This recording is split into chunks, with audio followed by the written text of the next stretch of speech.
दी है तो जीने का हुनर भी देना, पाँव बख्शे हैं तो तोहफे के सफ़र भी देना। गुफ्तगू तूने सिखाई है, मैं तो गूंगा था, अब मैं बोलूँगा तो मेरे बातों में असर भी देना, मेरे बातों में असर भी देना। जी हाँ, मैं हूँ आपके सामने डॉक्टर मनीष कुमार शशि। आज इंक्लूसिव एजुकेशन समावेशी शिक्षा की बातों को मैं आपके साथ साझा करना चाहूँगा। कुछ जो उनकी बारीकियाँ हैं उनसे मैं आपको अवगत कराना चाहूँगा। उन बारीकियों को यदि आपने ध्यान से देखा तो कोई भी एग्ज़ामिनेशन हो वहाँ से क्रैक करना आपके लिए बहुत ही ईजी वर्क होगा। जी हाँ, समावेशी शिक्षा की अवधारणा एवं अर्थ को हम जानने का प्रयास करते हैं। शिक्षा जो कि एडुकेशन E+2 को से बना है, अब ये कहने की आवश्यकता नहीं है कि जो आंतरिक गुण है उसको ये बाह्य हमेशा से करता रहा है। देखते हैं अवधारणा और अर्थ को। शिक्षा समाज एवं मानव दोनों के विषय में सहायक होती है। शिक्षा के द्वारा न केवल सामान्य व्यक्तियों बल्कि विशिष्ट आवश्यकता वाले व्यक्तियों का भी उचित विकास हम यहाँ देख पाते हैं, उचित उनका विकास भी हो पाता है। और इस काम के लिए विद्यालयों में दी जाने वाली शिक्षा सबसे सुलभ साधन मानी जाती है। समावेशी शिक्षा इंक्लूसिव एजुकेशन उस नीति तथा प्रक्रिया का पालन है जो सब बच्चों को सभी कार्यक्रमों में भाग लेने के लिए अनुमति देती है। समावेशी प्रक्रिया से अभिप्राय पद्धति के उन साधनों से है जो इस प्रक्रिया को सबके लिए सुखद बनाए। समावेशी शिक्षा का तात्पर्य, समावेशी शिक्षा पृथक्करण अथवा अलगाव का विपरीतार्थक है।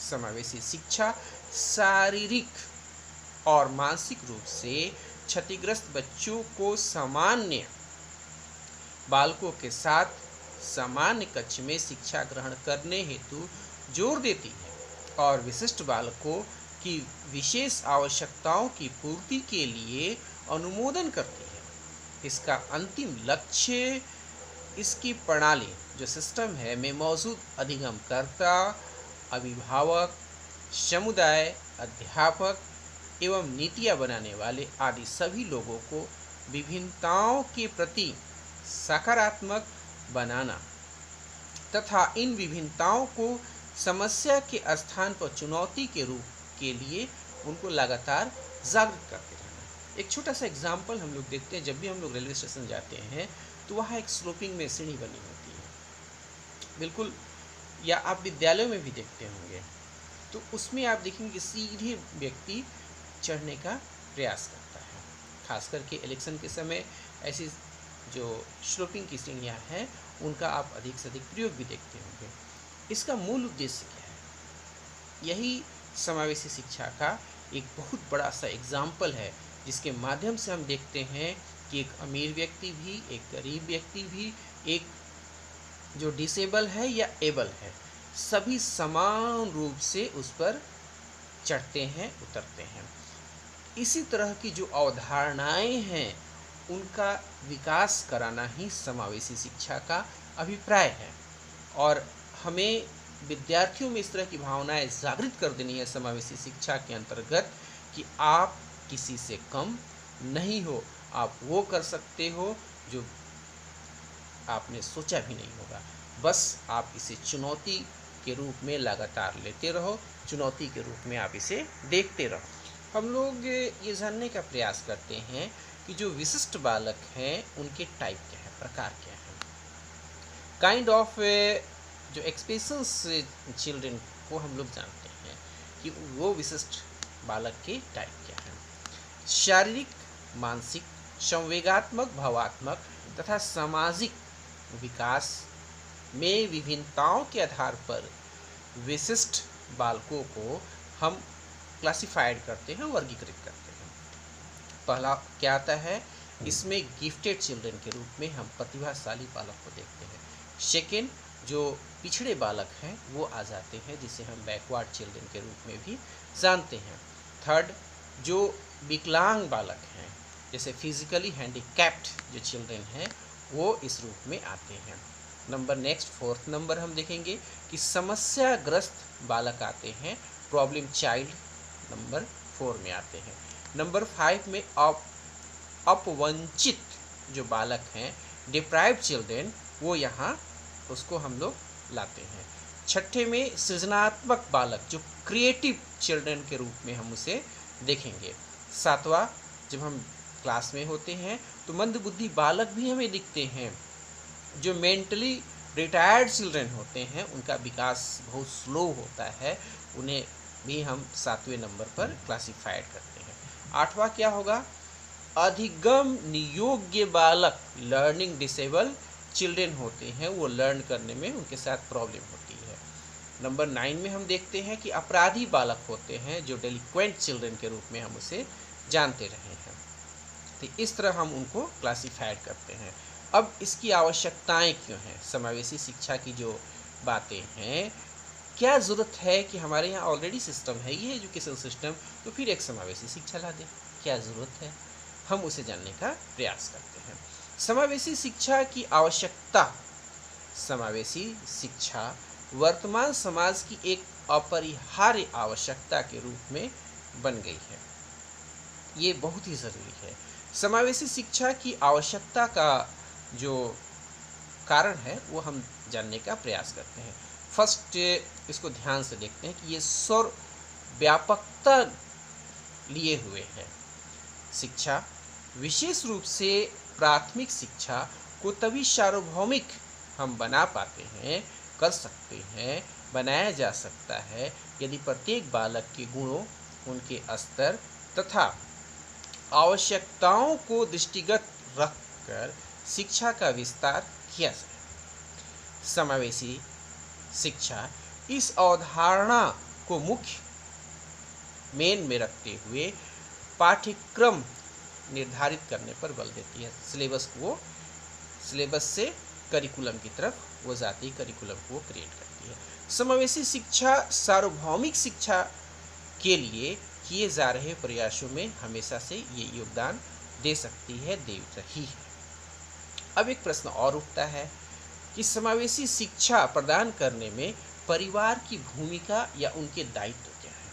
इससे हम लोग समझते हैं कि जो फैमिली है उसकी रिस्पॉन्सिबिलिटी क्या है, इसे हम जानने का प्रयास करते हैं कि उसका यदि सहयोग रहा तो निश्चित रूप से ऐसे जो बालक हैं उनका सर्वांगीण विकास हम देख सकते हैं। आपको थॉमस अल्वा एडिसन के विषय में भी याद होगा कि किस तरह माँ के प्रेम ने थॉमस अल्वा एडिसन को थॉमस अल्वा एडिसन बना रखा था।